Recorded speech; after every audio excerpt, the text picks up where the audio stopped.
E Deus me deu visão, irmão. Saía muitas flechas de mim, mas eram muitas flechas. Não tantas quanto os gafanhotos que eu vi do Nil, viu? Mas era muita flecha saindo, irmão. Era muita flecha.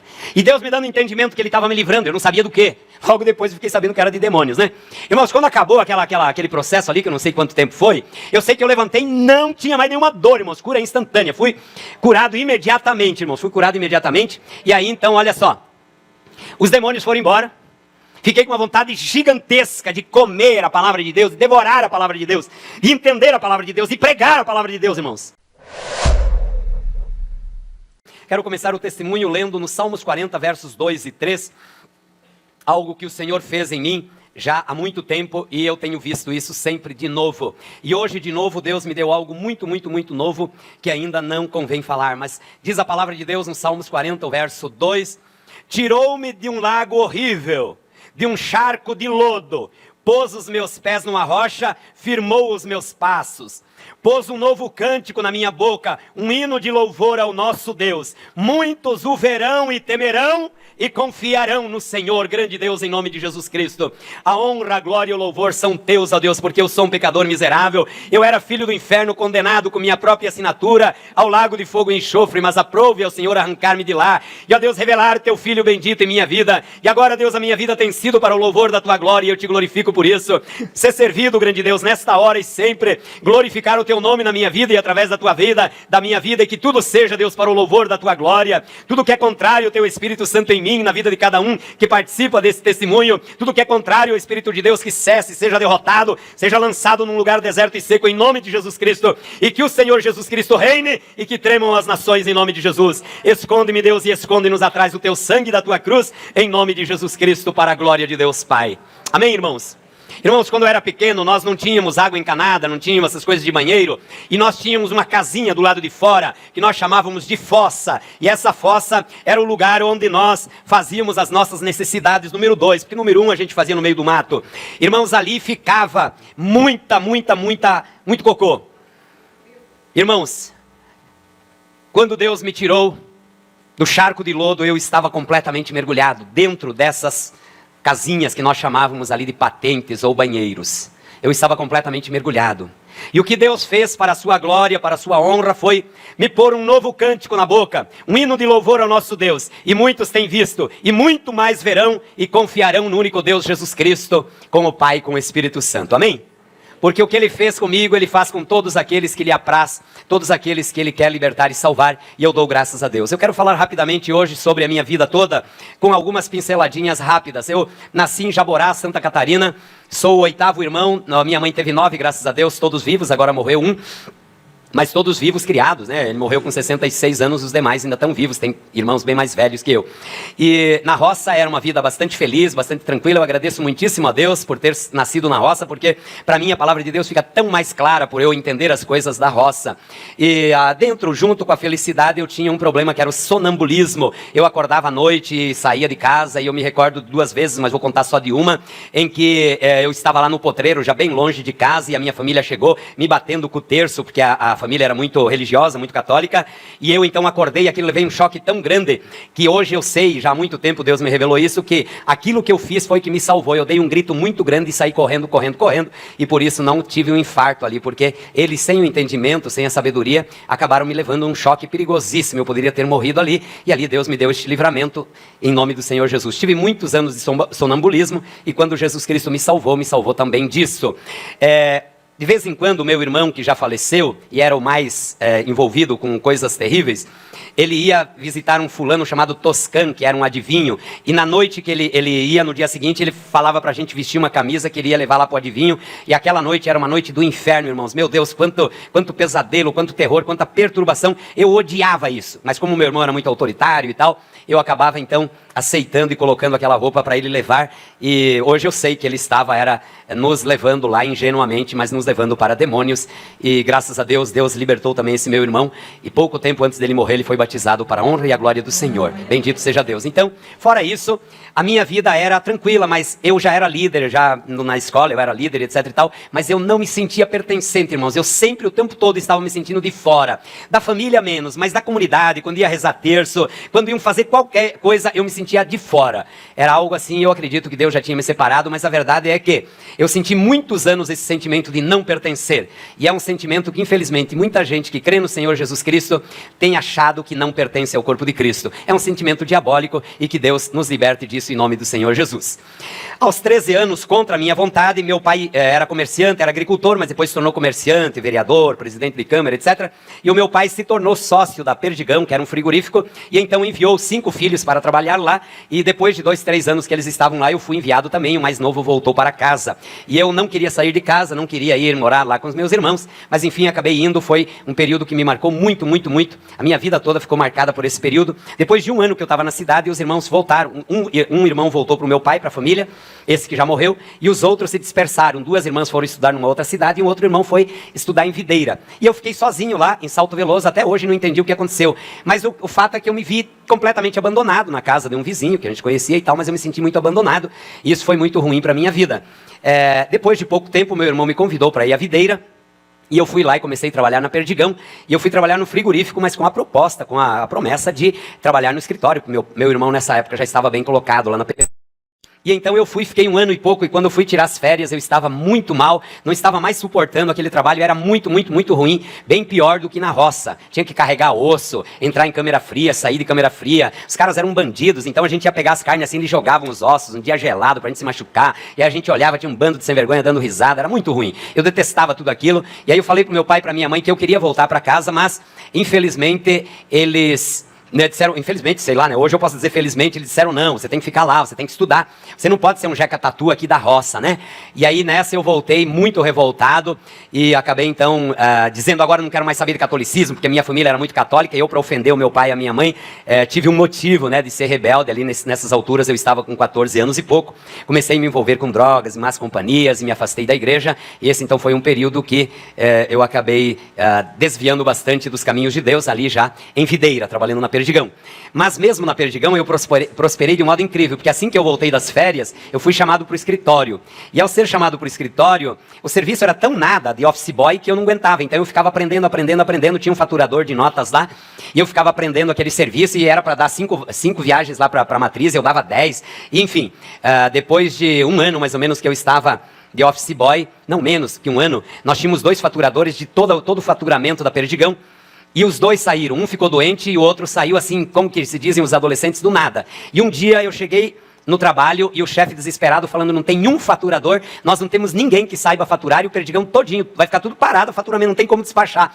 E aí eu falei assim pro meu chefe, não, mas eu sei fazer o faturamento. E olha, ele tinha me pego muitas vezes, tinha me repreendido porque eu ficava mexendo lá no computador, né? Eu falei, não, eu sei fazer. E aí eu assumi ali o faturamento da Perdigão, e ele ficou assim chocado de ver, né? O meu salário simplesmente saltou lá umas 3, 4 vezes a mais, e eu ganhava super bem nessa época, estava ali a tenra idade dos 16 para 17 anos, foi um tempo muito bom. Eu não tinha nada, nenhum motivo para fazer qualquer coisa errada, eu estava super honrado, estava agora vivendo com meu irmão, mas infelizmente eu escolhi o caminho da droga, e por Deus que no primeiro dia que eu fui levar droga para uma outra cidade, me pegaram, porque se não tivesse me pego no primeiro dia, talvez eu acreditasse que valeria a pena esse caminho.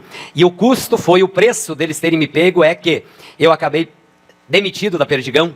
E aí eu fiquei numa situação bastante ruim, porque o emprego lá era muito, muito bom. Aí eu resolvi me mudar para Florianópolis e fui para Blumenau, lá em Santa Catarina. Quando eu cheguei lá, no dia seguinte que eu havia chegado em Blumenau, eu já estava usando droga, e aí eu entendi que o problema não era a cidade nem os amigos, mas era eu mesmo, que eu precisava tomar uma posição. Aí voltei para Videira e fiquei ali mais um tempo, até o tempo em que a minha mãe tinha feito um voto de se ela e o meu irmão mais novo não morressem, esse irmão mais novo ia ser padre. Como esse meu irmão mais novo havia sido convidado, que é um nome delicado para dizer expulso, né?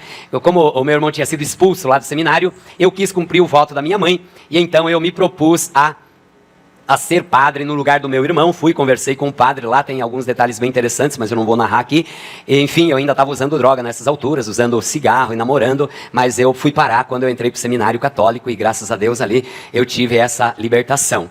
Então, como eu disse para vocês, aí começa uma fase nova, porque até então eu estava aí uns 4 anos e pouco de rebeldia, passei por um processo de quase morte, uma pessoa ali pronta para me assassinar, e Deus me deu o livramento. Nesse tempo, estava envolvido então com baladas, drogas e o abandono da igreja católica. Então, eu fui para o seminário dos padres, eu fui em Várzea Paulista, aqui no interior de São Paulo, cidade grudada com Jundiaí. Fizemos um ano de noviciado. O que é esse noviciado? É um ano em que os padres, com muita sabedoria, peneiram para ver se nós queremos mesmo ser padre, e eu estava muitíssimo decidido a ser padre, tinha feito voto para minha mãe, aquela coisa toda.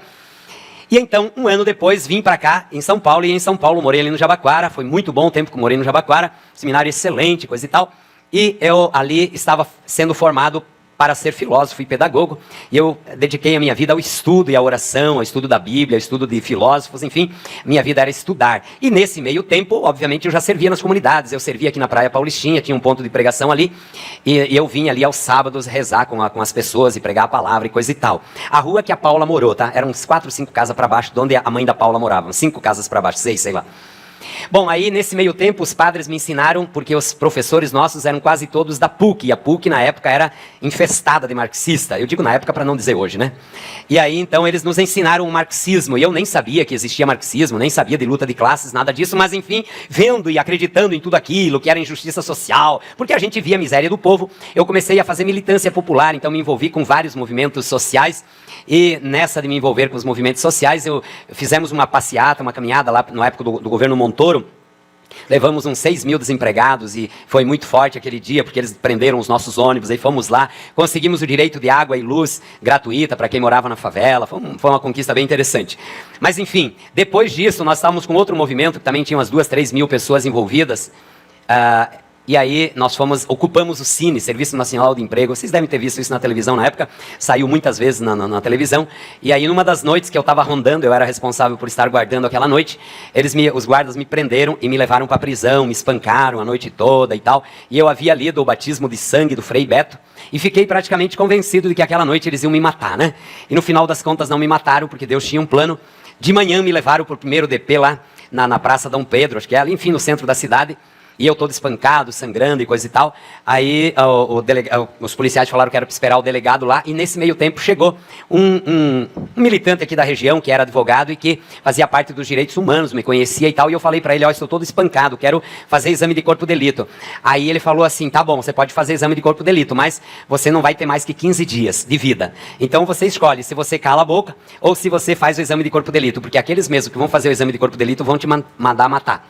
Aí acabou que eu falei, tá tudo bem, não vou então fazer esse tal de exame, saí de lá com boletim de ocorrência e tal, esse boletim de ocorrência, eles me liberaram lá, porque o advogado me liberou, e aí eu cheguei no Cine de novo, o Cine tinha um muro, acho que ainda tem até hoje ali, do lado da Câmara dos Vereadores, tinha um muro assim, do lado de fora, e ali embaixo dava uns 3 metros, e estava tomado com a polícia, cavalos e tal, que o Montoro queria acabar com isso, porque estava dando muito ibope, muita imprensa.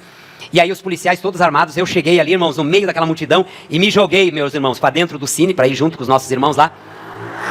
E os guardas gritando, para senão nós atiramos, e eu corri, e eles não atiraram, porque Deus tinha um plano na minha vida. Então glorifico a Deus por isso. E aí eu tive vários envolvimentos, com outras vezes também fui preso aqui, estava fazendo uma ocupação aqui, ajudando o povo, e fui preso também na 48ª. Bom, aí então, nesse meio tempo, eu fui expulso do seminário. Como foi que eu fui expulso do seminário? Eu tinha aprendido a justiça social, eu estava lendo um livrão da opção preferencial pelos pobres, o Puebla, né? Os bispos do Brasil e da América Latina se reuniram, e aí eles fizeram uma opção, dizendo que, segundo o Evangelho, mas tinha muito de segundo Marx, tá? Karl Marx. Mas enfim, eles falavam dos pobres. E eu gostava muito daquilo, e comecei a ler muito isso, e já marxista nessa época e tal. E então eu fui me envolvendo mais e mais nos movimentos sociais, e num dia, era a véspera de 1º de maio, nós fizemos uma ocupação com uns 4 mil pessoas. Eu não estava na frente dessa que eu vou contar agora, tá? Eu não vou falar o nome das pessoas que todo mundo conhece aqui da região agora. Na época não eram conhecidos. Nós estamos indo para Parelheiros, e aí quando chega na entrada do Varginha, agora tem um terminal, na época não tinha. E ali tem 3, 4 mil moradores. Nós fizemos aquela ocupação, eles fizeram aquela ocupação, e eu fiquei junto com eles também. Fazíamos as reuniões daquela igreja católica que tem aqui do lado. E ali, então, muita coisa que eu não quero contar aqui, porque não diz respeito a mim, mas enfim. O fato é que nesse meio tempo eu escrevi um texto denunciando o dia 1º de maio como um dia que nasceu para ser um dia de luta, porque as mulheres, os funcionários haviam sido assassinados em Chicago por conta de reivindicarem seus direitos, e de como no Brasil a Igreja Católica e o Getúlio Vargas haviam tornado esse dia 1º de maio como um dia de peleguismo, um dia de engano, um dia em que os patrões serviam aos empregados e depois tiravam o couro dele os 365 dias por ano.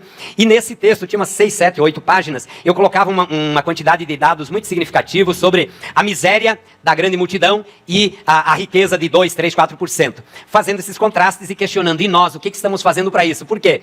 Eu estava questionando o dia 1º de maio, não somente da sociedade, mas nossa, porque nós do Seminário Católico Salvatoriano, aquela igreja de Moema, é a igreja dos salvatorianos, e ali atrás de Moema, eles também têm um prédio maravilhoso ali, no Jabaquara também, e aí, o dia 1º de maio, nós nos reuníamos para fazer uma churrascada, então era um dia de jogos, muita comida, muita bebida, aquela coisa tal, e eu questionava tudo isso, dizendo, estamos conscientes de que nós somos responsáveis pela miséria, e aí dava lá os dados de desemprego e aquela coisa toda, e escrevi o texto, só que aí tinha uns seminaristas tão doidos como eu, e me pediram, vamos ler esse texto aqui na hora da missa. Eu falei, demorou, pode ler. Eu não li, tá? Aí eles leram.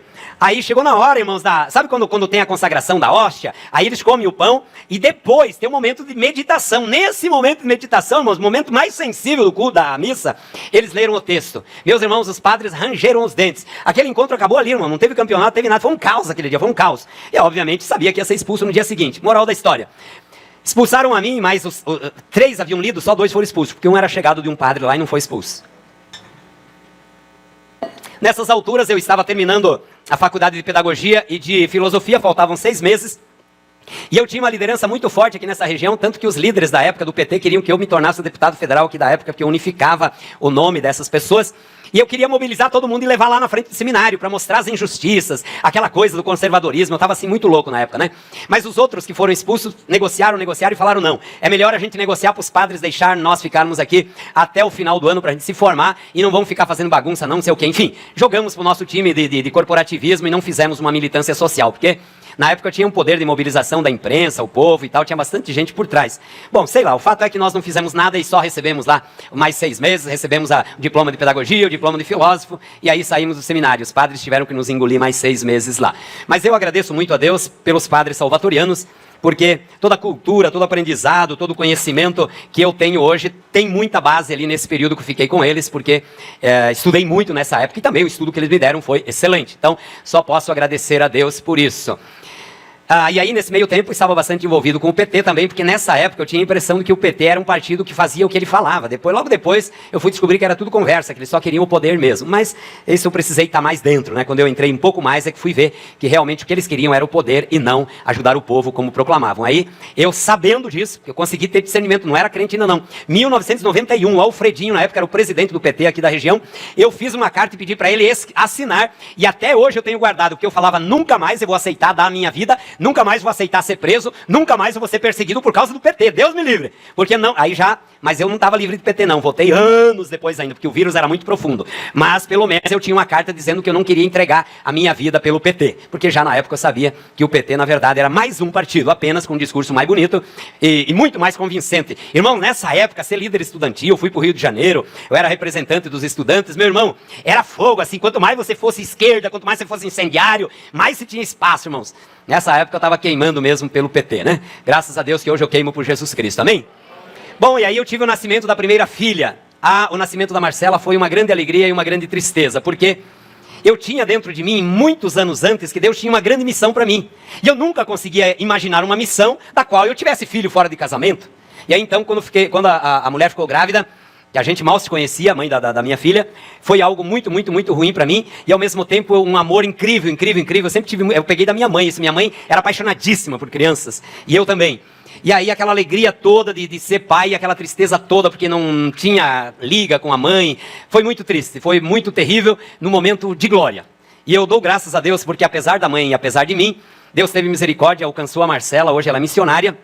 E do dia 6 até o dia 30, ela, o Perílio e o meu netinho Heitor estarão no Mato Grosso, lá no meio dos índios, fazendo uma missão para a glória de Deus. As misericórdias do Senhor são a causa de não sermos consumidos. Amém? E aí, eu vou citar rapidamente mais alguns livramentos de morte. Eu estava vindo da cidade junto com uma pessoa, uma mulher, e ela disse, todas as vezes que eu passo aqui, nós estávamos chegando perto do Detran, um pouquinho antes do Detran, quando nós estávamos chegando perto do Detran, ela disse, todas as vezes que eu passo aqui acontece alguma coisa, e aí eu não vi mais nada, e quando eu vi de novo, eu estava dirigindo a moto, quando eu vi de novo, eu já havia passado o viaduto Borges Lagoa por baixo, né, e já estava numa rua paralela, 23 de maio, e a rua é uma rua que sai, até hoje tem lá, ela passa ali pela AACD, e aí ela leva e volta para 23 de maio, e eu estava com a minha moto atravessada aqui assim era 23 de maio, aqui era essa rua, eu estava com a moto atravessada assim, e olhei, vi um carrão muito grande, não vi ninguém dentro, e ali então eu comentei com a mulher isso, essa mulher já era uma iniciada do diabo, e ela me disse, isso daí é um sinal notório de que você tem que participar da nova era, e aí a nova era justamente onde ali a Borges Lagoa, e eu acabei dali tomando a decisão de fazer parte, ingressar neste ramo da nova era, e depois eu ingressei em vários outros. A primeira ocupação de terreno que nós fizemos foi aqui na rua Luiz Braz, e que dá para a rua da Elisa, aquela vielinha, cadê a Elisa?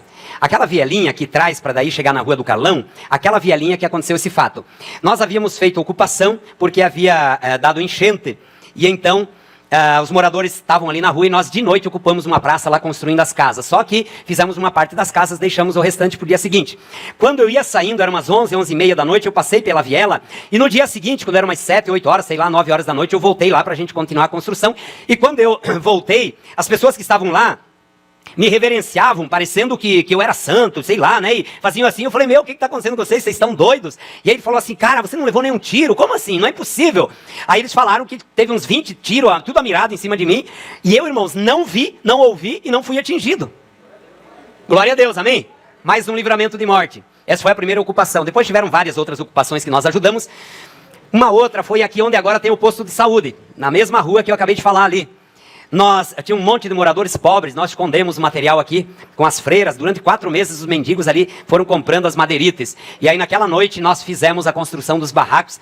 Me lembro de uma mulher que agora mora aqui, onde eu morei depois, ela só tinha pedacinho de madeira, irmãos, nós trabalhamos a noite toda fazendo o barraco dela, e quando foi umas 8, 9 horas da manhã, o administrador regional veio e falou, olha, nós queremos dar bloco para vocês, nós queremos que vocês construam casa decente, vamos fazer o seguinte, vamos ali em cima, os líderes para negociar, e nós ingênuos, né, caímos como patinho. Quando nós subimos, os líderes, aqui na rua que é do irmão que está ali, que já foi dessa igreja, nós subimos um pouquinho, e ali, na mesma hora, a polícia veio e derrubou tudo, levou embora, e aí o povo perdeu tudo aquilo. Mas, antes desse fato, antes do administrador chegar, na noite, quando eram umas 11 e pouco da noite, nós começamos a ocupação. E aí os moradores saíram com tiroteio, irmãos, tiroteio. E o nosso povo ficou apavorado e queria fugir, queria sumir. E eu, em cima do caminhão, falando, não vão embora, fiquem aí, papai, não sei o quê. E os tiros, e os tiros, e os tiros. Aí, irmão, o Pedro, que morou aqui, ó, na esquina, filho do Raimundo. Quem conheceu o Pedro, irmão do padre Cícero? A Marta, mas tem mais gente, não tem mais gente que conheceu o padre Cícero aqui, o Raimundo, enfim. Bom, você conheceu, né, Fabião? Aí o Pedrão, passando na frente, quando os caras a miraram para me matar e a bala pegou nele. Eu só soube disso anos depois que o Pedro me encontrou aqui e falou, você lembra aquele dia, ó, tá vendo aqui, põe a mão aqui, a bala tava lá, e falou assim, o cara mirou para você e eu sem entender, fui na frente, sem perceber, foi Deus que empurrou o cara, sei lá, eu sei que enfim Deus me livrou. Nessa mesma noite, um dos nossos levou tiros, foi socorrido na USEC e morreu. Eram essas ocupações que nós participávamos. Bom, e aí, ufa, finalmente, diga glória! Conheci a minha linda esposa, princesa encantada. Hoje, dia da esposa do pastor, olha aí. Mas, irmãos, conheci a Marta. Foi uma paixão tão doida. Foi algo tão lindo, foi algo tão de Deus. E eu punha a prova e falava, você só quer casar, só quer saber. E eu falava que não queria casar. Nessa época eu estava todo perturbado, né? Mas o que eu queria mesmo era casar. Só que eu não ia falar isso pra ela. Eu falava que é ela que só queria casar. Que nada, irmãos. Quando foi 6 meses, eu cheguei pra ela e falei assim, amor, vamos nos casar? E ela falou, ela nem pensou, ela falou, você era tão doido que se eu demorasse era capaz de você mudar de ideia. Na hora, sem pensar, o Denis, ela falou, vamos! E aí casamos logo depois, um tempinho depois. Foi 1 ano e meio, a gente namorando, né? Então nessas alturas foi mais 1 ano depois disso. Mas pra mim, aquele dia foi o dia do casamento, amor. Que eu falei assim, não, eu vou casar com essa mulher e acabou. E logicamente que tá aí, né? Glória a Deus! Irmãos, aí nesse momento, com o casamento, foi que eu comecei a experimentar o que era pertencer. Eu sentia razoavelmente pertencente à família da minha sogra. Razoavelmente pertencente, bem mais do que o normal.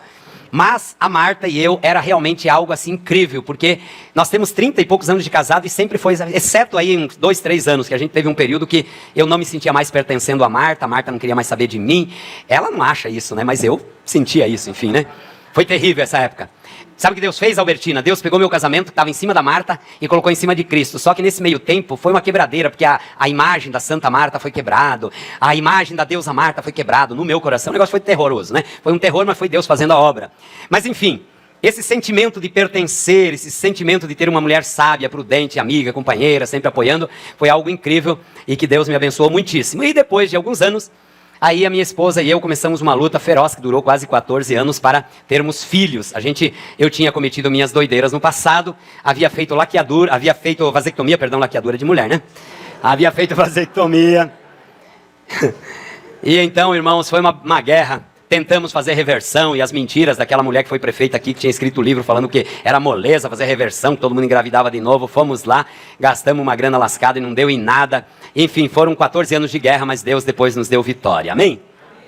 E aí, nesse meio tempo, irmãos, eu estava cada vez mais me afundando na nova era. Nessas alturas a Marta também estava lá. Eu estava experimentando tudo que o diabo tinha para oferecer, e é óbvio que eu dizia em nome de Deus, né? Eu jamais falei que eu servia o diabo, jamais, jamais, jamais. Eu nunca gostei do diabo, mas eu servia o diabo bastante anos. Os demônios me possuíam, mas eu queria Deus. Eu achava que eu estava com Deus, afinal, seminarista católico, quase padre. Irmãos, para quem é cego, essas coisas são dessa maneira, tá? Você pede para uma pessoa que está morta em seus delitos e pecados se ela crê em Deus, e ela jura que crê em Deus, mas ela crê em enganos, em demônios, em espíritos mentirosos. E aí, esses mesmos espíritos mentirosos que criavam muita confusão emocional e espiritual em mim, porque eram muitos, irmãos. Eu misturava umbanda com candomblé, com coisa de índio, com coisa de intelectual, com nova era, com budismo. Era muito demônio, era um principado terrível. E aí, meus irmãos, eles foi trabalhando em mim o desejo sempre crescente de me matar, para eu me fundir com o cósmico, para eu me tornar um com a energia cósmica, e, enfim, as mentiras diabólicas para me levar para o lago de fogo e enxofre. E eu só não fui porque Jesus me alcançou antes, porque, irmãos, não era reversível, tá? Se Deus não tivesse me alcançado, com certeza eu teria sido um suicida, irmãos. Mas Deus, pela sua infinita misericórdia, me alcançou. Essas coisas eu tenho um pouco descrita aí nos livros. Eu tenho um dos livros, Desmontagem Textual, que não recomendo para ninguém, graças a Deus não tem mais aí, mas que descreve esse processo. E aí nesse mesmo livro, eu estou agindo como se eu fosse um grande bruxo. E ali eu escrevo dizendo que eu uso Deus e uso o diabo para avançar a minha escritura. Os feiticeiros acreditam que eles podem colocar as forças do bem e do mal a serviço deles. E eu estava nessa pegada, meus amados irmãos. Olha de onde Deus me tirou. E aí então, eu já casado, com grandes crises na questão espiritual, mas estava estudando na USP, fazendo linguagem e educação, e ali, antes de me formar mestre, eu recebi a Cristo. E aí os irmãos não sabem a guerra que foi para continuar essa dissertação, para continuar o mestrado, meus amados irmãos, mas Deus teve misericórdia e tinha planos, e eu consegui acabar. Irmãos, eu recebi 10 com louvor e distinção no mestrado, é uma nota assim máxima da máxima, e eles recomendaram a publicação da minha dissertação, mas eu acabei nesse meio tempo sendo salvo e não quis publicar. Mas se você quiser ver o que é uma pessoa endemoniada de verdade escrevendo, uma pessoa doida, uma pessoa da nova era, uma pessoa do pós-moderno, precisaria ler a minha dissertação de mestrado, que também não recomendo para ninguém, exceto se fosse para um estudo. Foi um período bastante complicado. Nesse meio tempo, eu era professor universitário, né, várias universidades, e angústia, meus irmãos. Ninguém sabia, irmãos, eu parecia sempre alegre, mas a angústia crescia de um modo absurdo, um vazio gigantesco dentro de mim. E eu escutei um testemunho de um irmão esses dias que ele buscava o nirvana, e que era a paz e tal, né? A gente buscava o nada, a situação do nada era a ausência de emoção e tal. Quando eu fui salvo, o Espírito Santo disse: e aí, Vilmar, você buscava o nada, você tinha o nada, né? Eu falava: claro, estava o nada, só que um nada cheio de angústia, porque eles prometiam um nada sem angústia, Não, era um desespero terrível, uma vontade de morrer, uma ausência de sentidos para viver, irmãos. Quando a Marcela veio, eu comecei a ter mais sentidos para viver, mas eu sou uma pessoa que tem muita necessidade de ter sentidos para viver, tem que ter motivo para viver. Se eu não tiver motivo para viver, eu não quero viver. E graças a Deus que me dá motivos, hoje mesmo me deu mais motivos aqui, meu Deus, amém? Glória a Deus, mas eu estava cada vez com menos motivação para viver. Nessa época eu já servindo como obreiro da nova era ali, a Marta também nessas alturas já servia comigo ali como obreira da nova era, com crianças, na recepção, etc e tal. E eu cheguei aos graus superiores de mestre da nova era e buscando sempre alguma coisa maior que eles prometiam. Mas a angústia chegou a um ponto que eu procurei o grande mestre da ordem, do local ali, para me aconselhar, e ele fugiu várias vezes, até que um dia não teve jeito, e ele na porta do gabinete dele, não me chamou, não me deixou entrar no gabinete, na porta dele eu falei para ele a minha situação de angústia, e a resposta dele foi: olha, nós somos uma fraternidade mística, não trabalhamos com essas coisas, do tipo, vai se ferrar e se matar. Sendo que nós nos chamávamos de irmãos e irmãs, fratres e sorores, irmãos e irmãs. Mas era o espírito de engano que trabalhava ali, era o espírito de mentira. Nessas alturas eu comecei a ver notoriamente que eu estava no lugar errado, que eu estava fazendo coisas erradas, mas eu não sabia como, e ainda assim eu permaneci lá. Só que tinha um fato muito interessante, eu não sei há quantos anos antes, talvez 20, eu não sei de verdade quantos, tá? Mas muitos anos antes, porque Deus me dava visão do que aconteceria hoje, por exemplo. O que está acontecendo hoje, Deus me dava muitas coisas lá no passado. E uma delas, que me marcou muito, Deus me colocou no coração que em 1996 ia acontecer algo extraordinário na minha vida, que tinha a ver com a eternidade, que tinha a ver com uma missão que eu tinha, e que era muito, muito superior de família, era algo extraordinário, eu não sabia o que era. Aí, quando virou 1996, eu peguei minha agenda, eu costumava ter diário nessa época, e registrando tudo, e falei, amor, vou voltar pro catolicismo, porque esse é o ano que Deus vai fazer a obra na minha vida e tal. E eu já tinha até achado que Deus tinha esquecido isso, por causa de ter filho fora de casamento, mas voltou aquele desejo e tal. Comecei a ir para a igreja católica, mas aí a minha cunhada Leia, que já era membro aqui da igreja, e conversando com a Marta também, as duas se articularam para dizer, então, olha, vamos fazer o seguinte, um domingo você vai na católica, outro domingo você vem aqui. E aí comecei a trazer a Marcela, a Marta também começou a trazer a minha filha pequena. Aí a Leia já fez a cabeça da Mariana, falando, não, Marcela, você tem que vir aqui, você tem que trazer teu pai. E eu fui lá uns 2 meses na católica, paz, não tinha nada lá, era sempre a mesma coisa, não tinha espírito, não tinha nada. E eu falei, não quero mais saber do catolicismo, aí vamos ficar por aqui mesmo. E aí fomos ficando aqui 6 meses, irmãos. 6 meses eu na nova era, 6 meses eu endemoniado, 6 meses eu fumando, 6 meses eu com desejo de morte, tudo aquilo, mas acreditando, é o ano da minha redenção. Eu não sabia que era redenção, né? Mas sabia que era o ano X. E aí, irmãos, um dia o Moisés, que era um jovem que hoje é pastor, mas na época ele era jovem, tinha uma formação bem pequena, assim, em termos intelectuais, mas era um homem muito usado por Deus, e ele aqui um dia pregou, e Deus falou muito comigo numa passagem que eu conhecia de cor e salteado, mas tudo aquilo fazia um sentido tão incrível, que eu falava, meu, como que pode tudo isso? Como esse rapaz pode ser tão usado assim? Aí, lá pela Santa, ele fala, quem Deus falou, levanta a mão. Aí eu nem, levantei a mão. Aí ele falou, vem aqui para receber Jesus. Eu falei, que negócio é receber Jesus? Como assim? Fui quase padre, vou aceitar Jesus, sempre fui entendeu? Sempre fui de Jesus, bati no peito. Meu irmão, não vinha aqui na frente. Quando eu saí, acabou o terreno da igreja, na frente da casinha ainda, os demônios me pegaram, irmãos. Eu não sabia que eram os demônios, tá? Só sei que eu estava super bem aqui dentro. Quando cheguei ali fora, entrou um machado na minha cabeça, irmãos. Como assim um machado? Um machado. Eu sentia assim que estava cortada a minha cabeça pelo meio. Irmãos, uma dor infernal aqui, irmãos. Parecia que tinham amarrado todas as minhas tripaiadas, meus intestinos. Ficou tudo amarrado, irmão. Um negócio terrível. E a coluna, quebraram umas 8, 10 pedaços de uma vez só. Eu cheguei desse jeito na casa da minha sogra, irmãos. Quando eu cheguei na casa da minha sogra, meu irmão, eu me joguei no chão e falei, não aguento mais. Ó, irmão, já estava ali no final do mestrado, irmão. Era um cara soberbo, orgulhoso, professor universitário. Eu já estava no doutorado nessa época? Já estava no doutorado. Já estava no doutorado, pronto. O mestrado já tinha acabado antes, é verdade. Irmãos, e aí, meus irmãos, doutorando da USP, me joguei no chão e falei, não aguento mais. E aí eu entendi porque a minha sogra tinha tantas enfermidades e eu falava, se Jesus cura, por que não cura a senhora e tal? Era para expulsar demônio de atribulados como eu. Irmãos, meu sogro, minha sogra, junto com a Marta, Claudelice, aí todo mundo se converteu na hora ali, e uns já eram convertidos e tal, e foram expulsando, irmãos, expulsando todo o mal de mim. E Deus me deu visão, irmão, saía muitas flechas de mim, mas eram muitas flechas, não tantas quanto os gafanhotos que eu vi do Nil, viu? Mas era muita flecha saindo, irmão, era muita flecha. E Deus me dando entendimento que Ele estava me livrando, eu não sabia do quê. Logo depois eu fiquei sabendo que era de demônios, né? Irmãos, quando acabou aquele processo ali, que eu não sei quanto tempo foi, eu sei que eu levantei e não tinha mais nenhuma dor, irmãos, cura instantânea. Fui curado imediatamente, irmãos, E aí, então, olha só, os demônios foram embora. Fiquei com uma vontade gigantesca de comer a palavra de Deus, de devorar a palavra de Deus, de entender a palavra de Deus, de pregar a palavra de Deus, irmãos. Acho que uns 10 dias depois, eu estava passando, ia chegando na casa da minha sogra, e tinha uns assembleanos, meu irmão, os assembleanos naquela época diziam que Batista era endemoniado, mas eles tinham orado tanto por mim que eles creram que eu estava salvo e me passaram a oportunidade, e eu comecei a pregar sobre o Apocalipse, irmãos, ali, e os nomes de Deus, e a Marta e a minha sogra, o pessoal da casa falando, mas essa voz parece do Vilmar, quando foram lá fora eu estava pregando, irmãos, e pregava daquele jeito, né, para a glória de Deus, irmãos. Então Deus me limpou dos demônios, Deus me libertou do cativeiro das trevas, me trouxe para a sua maravilhosa luz, irmão, me deu um amor tremendo por Deus, pelas almas perdidas, e nunca mais eu tive aquelas dores do inferno que me assolavam muitas vezes, mas que naquele dia aumentaram extraordinariamente. Bendito seja Deus por isso. Então a fome incrível pela palavra de Deus, pregando a palavra de Deus em qualquer lugar. Onde tivesse gente, se fosse ontem no Sesc, quase que eu fui pregar ontem. Cadê o Éder? Quase que eu preguei lá, Éder, mas como a proposta era de evangelismo pessoal, eu resolvi não pregar. Mas na época eu não teria tido isso, já teria pregado. Onde tinha 2, 3 eu estava pregando, irmãos.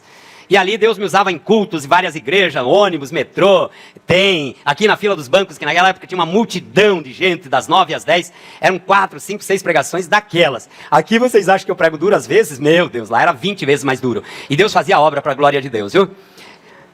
Amém. Continua fazendo, obrigado, meu amor. Eu tenho 4 livros publicados, 1, Desmontagem Textual, o outro, Dinâmicas Construindo com Prazer, e 2, Permanecendo Firme através das Tempestades, pela missão Portas Abertas para professores, e Permanecendo Firme através das Tempestades, pela Portas Abertas também para estudantes. Trabalho lindo aí que Deus nos concedeu. Nesse meio tempo, eu então concluí o meu doutorado, e também os doutores, os livre-docentes lá me recomendaram publicar, e eu não tive vontade de publicar, graças a Deus. Bom, me tornei doutor nota 10 aí pela USP, nessas alturas já era professor universitário, também dei aula na USP há alguns anos, e fui professor de pós-graduação, em mestrado, pós-graduação, em várias partes do Brasil, ensinando para médicos, porque nessa época eu dava aula de sociologia do trabalho também. Nessas alturas eu estava trabalhando também de educador na escola de governo, e no dia que eu comecei lá, na véspera a Mariana tinha nascido, coisa linda, né? Cheguei, a reunião não conhecia ninguém, filha, e sentado numa mesa enorme, um negócio chique lá da escola de governo, e eu cheguei e falei assim, aí quando chegou a hora de me apresentar, eu falei, eu sou o Wilmar, o pai mais fresco de vocês, acabei de ser pai ontem à noite, meu Deus, aí era aquela alegria, né, porque eu amo a sua mãe de verdade, e ela me ama, e nós queríamos muito ter você, então foi aquele mistério lindo, que é ser pai, que é ser mãe para a glória de Deus, amém? Bom, e aí, irmãos, eu fui trabalhando na universidade, continuava coordenador pedagógico, coordenador de pós-graduação, e papai, Deus me colocando em lugares altos, e vindo muita grana, aquela coisa toda, a gente estava para comprar casa, foi maravilhoso, mas, irmãos, eu não me conformava, eu continuava dando aquelas coisas lá de filosofia, de materialismo, de marxismo, de tudo, né, dando aula para uma universidade que tinha lá já os conteúdos pré-determinados, e eu pegava rigorosamente aqueles conteúdos, só que quando acabava de dar o conteúdo, eu fazia desconstrução e levava tudo cativo a Cristo. Eu me lembro da terceira idade do Costa Braga que eu dava, a Marta estudou lá também, a mulherada lá me amava, ixi, algumas delas tinham ficado endemoniadas comigo, nas meditações que eu fazia na aula de filosofia, mas irmãos, eu era o paraninfo querido delas, depois irmãos, eu fui salvo, e eu dando todo o conteúdo, e filosofias e tal, faltando umas 4 aulas, eu comecei a falar, mas olha, com todas essas filosofias, com todas as meditações, com todo não sei o que, se vocês não se renderem a Jesus Cristo, vocês vão tudo queimar no inferno, e fiz todo aquele discurso, irmãos. Foi a última vez que me deram aula, graças a Deus. Bom, a perseguição é real, tá? Se você fala de Jesus realmente, se você leva todo o pensamento cativo, você é perseguido. Fui perseguido aqui nessa igreja violentamente. Eu e a Marta lutando para ter filho, irmãos. E fui convidado para ser pastor daqui. Eu não queria, não estava nem ordenado, aquela coisa toda. E aí insistiram até que acabei aceitando. E aí quando aceitei que concorrer, se levantou uma comissão, irmãos, de pessoas ferozes contra mim. 5 critérios eles colocaram. Nos 5 eles achavam que me tiravam. Eles só não me tiraram num, porque eles não sabiam que eu tinha filho. Então eles falavam, não pode ser membro da Igreja Batista de Primavera. Esse foi o primeiro critério. Negócio diabólico, irmãos. Aconteceu aqui nessa igreja. É pouco tempo, o povo está tudo por aí, esse povo que eu estou falando agora. Mas irmãos, Deus usou a inveja dos irmãos de José, para a glória dele, era preciso passar, irmãos.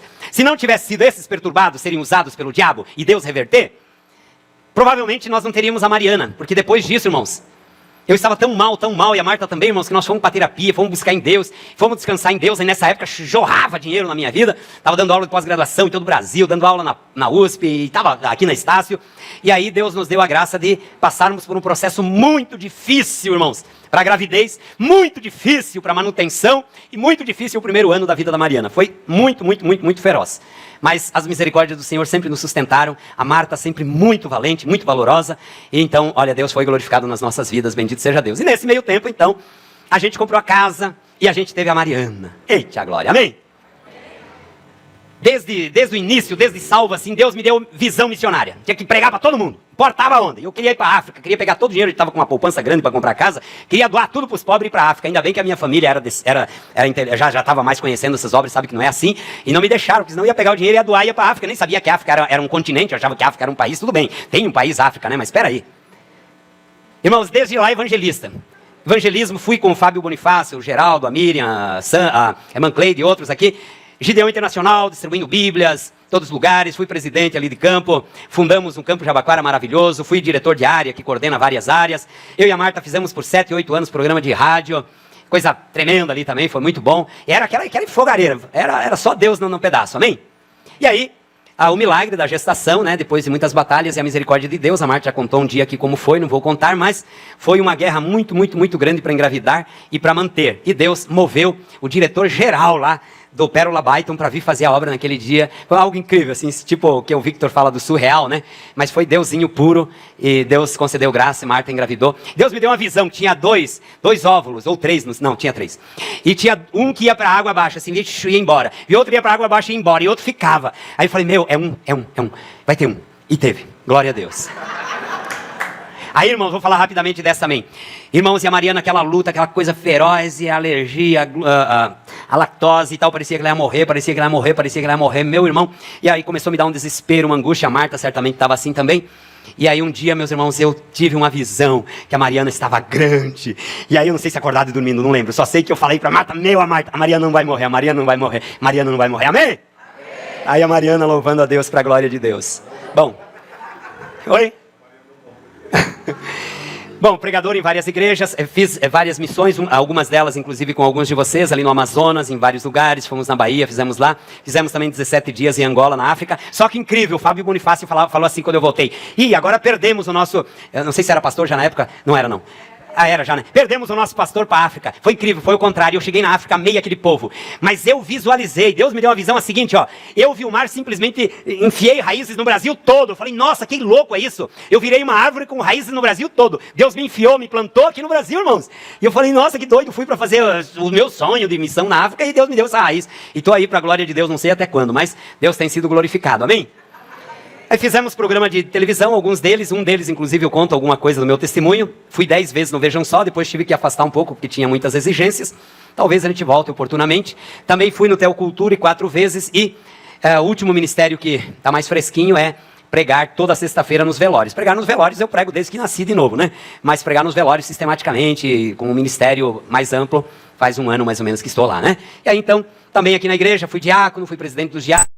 Tudo Deus me preparando, eu não queria nada disso, mas Deus usava seus obreiros para mudar meu coração, e eu louvo a Deus por isso. E aí fui seminarista, o pastor Reginaldo me incentivou, fui seminarista na Faculdade Teológica do Brooklyn, me formei lá, e tive a ordenação pastoral, e já estou desde 2010 aqui, sendo pastor da Igreja Batista de Primavera, para a honra e glória do Senhor Jesus. Amém? Porque olha só, tirou-me de um lago horrível, de um charco de lodo, pôs os meus pés sobre uma rocha chamada Jesus Cristo, firmou os meus passos, pôs um novo cântico na minha boca, um hino de louvor ao nosso Deus. Muitos o verão e temerão e confiarão no Senhor Jesus Cristo. Amém? Eu também fui nesse meio tempo membro do Conselho Estadual de Educação Batista, acho que muitos irmãos aqui nem sabem, né? Eu fui membro da Educação Batista todo o estado. Também fui professor da Teológica Batista MISPA, onde ainda sou professor de lá na faculdade. Participei do Conselho Teológico do Seminário Batista MISPA e o mais importante de tudo é que, diga já! É que eu estou acelerando por causa da internet, senão o povo não assiste, entendeu? Eu vi mais 45, 50 não assiste, por isso que eu tive que acelerar. Mas, irmãos, o mais importante é que eu era filho do diabo, irmãos. Eu jurava, jamais eu dizia que era do diabo. Meu Deus! Jamais, jamais, jamais, jamais. Eu nunca quis parte com o diabo, mas eu era endiabrado. Eu era filho do diabo, irmãos. Mas graças a Deus que me deu a vitória em Jesus Cristo. Amém? Hoje eu sou filho de Deus, para a glória de Deus, em Jesus Cristo, irmãos. Com temor e tremor eu digo, bendito seja o Senhor minha rocha, que adestra as minhas mãos para a peleja e os meus dedos para a guerra. Ele é o meu Deus misericordioso, a minha fortaleza, o meu alto retiro, o meu libertador, o meu escudo e quem me refugiu, que me sujeita ao meu povo. Amém?